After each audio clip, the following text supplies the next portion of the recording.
Alrighty, guys. It is 3:30 this Friday, April 11th. And we got a great day going, don't we? The market is net to the upside, at least for now. Uh, I've been holding on pretty much in this tight range for most of the day. And then after that 11 o'clock hour, we got a nice little rally.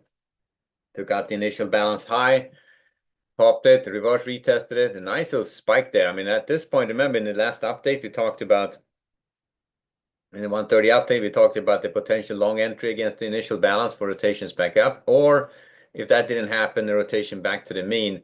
And look at that spike. That was pretty darn crazy. So they really took it higher, and that's pretty much right after we said that.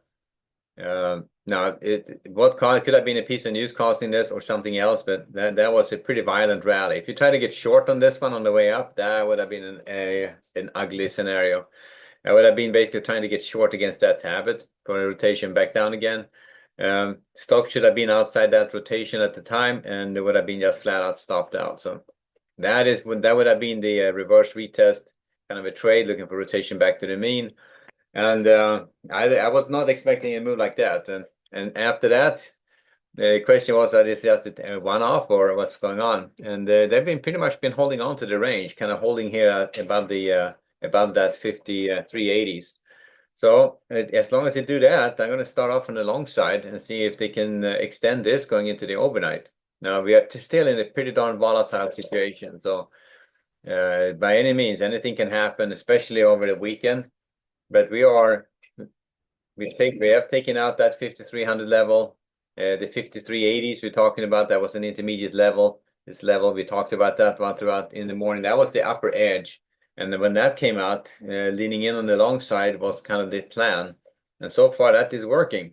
We'll see how it ends up closing. But if they close above that 5380s, I'm going to definitely stay on the long side going into the overnight. If they close below it, I'm just going to go back range bound. So that's kind of the way I'm looking at this. Um, it is a massively volatile market. So today has been a tradable day. Volatility hasn't been off the charts crazy, but it is still anything can happen, and any headline can spike the market pretty hard. So it makes it really treacherous to trade. But it's still worth it to pop in your orders, and still worth trying to take a shot. Today has been a day where you potentially could have maybe you could have traded. Volatility has been pretty high, but still not that this wild swinging back and forth, which just makes it impossible. So these bars here towards the end, if you look at them, this last bar right there is like the 87 up to the 03. So they're still like 10, 15 point bars. So they're big bars, a lot of volatility, and you can see 2 million contracts traded on the micro. On the ES, we have, I don't have a good ES count on this one, but on the ES, it's probably in that range as well. So 2 million on the E micros, starting off on the long side as long as they hold above that 5380s. If they trade down below it and close below that level, I'm just going to go back range bound. So that's the way I'm looking at it. But it is pretty good piece of good news when you have the given this volatility, when you have buying and going into the close. And knock on wood, we still have a half hour left. So knock on wood. All right, so that's the ES to get started in the overnight. Looking at our Nasdaq and the bonds, bond market has been also a pretty wild animal. Definitely today, all over the place. So bond markets rarely moves like this. A lot sleepier than this. Now it's been pretty wild. So we were up a bit in the overnight. First we were down, then we were up. Then at the open, they took it lower, lower, lower, run it all the way down here to retest these 111 levels. That was pretty crazy for a while. And then right back up again. So complete reversal on that one, back up into the upper levels.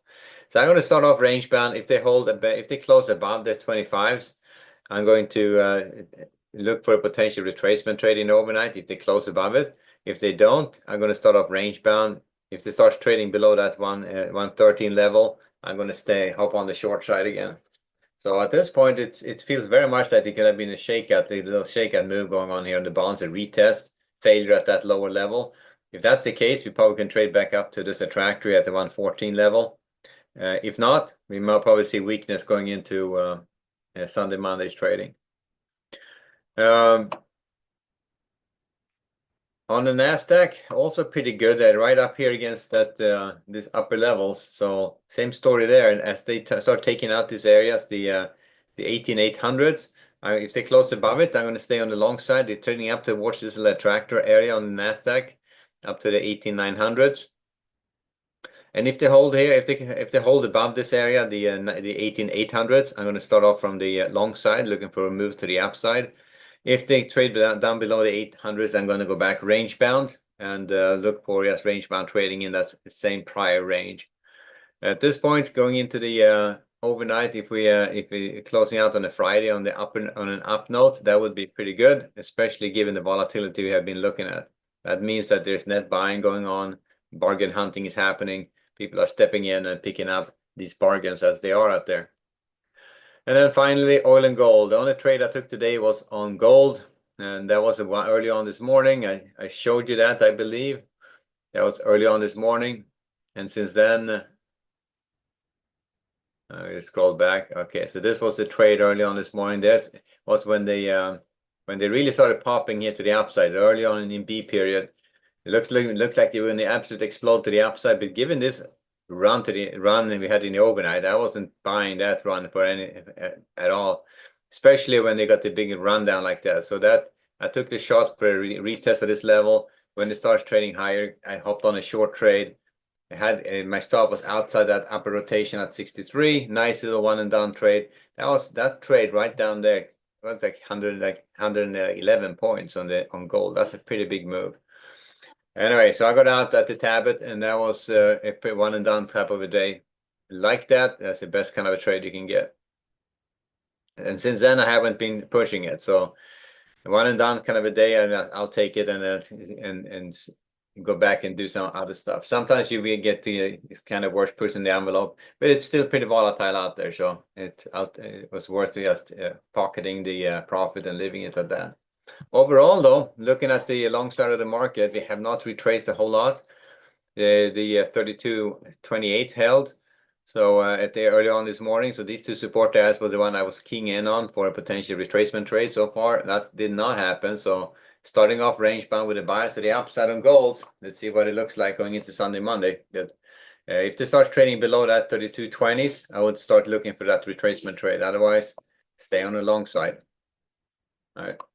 And then oil, nice little retracement to the upside, and it to me feels like recession risk off kind of a dynamic. So prices coming back up a bit, the fear of recession subsiding. That's what it feels like. But oil trading a lot on tariffs and recession fears and various other economic predictors, and they're all up in the air. So I would just take this with a big grain of salt. The policies are going to be driving oil lower no matter what. So I would prefer the short side. So strength like this, I would be looking to get short. A day like this, you kind of have to stay away from it. And no point to be aggressive trying to step in front of a trending move like this. But going into Sunday, Monday, looking at these upper areas, potential short setups against these upper levels for rotations back down again. But we'll see. At this point, I would stay on the long side if they're holding below 61s, I would start off from the long side on Sunday and see if they can retest the highs, potentially take it higher. And if not, if they trade below the 61s, back on the short side again. All right, so that's oil and gold. And you can see the only trades I took was that the gold trade, one trade in and out early on, and that was it.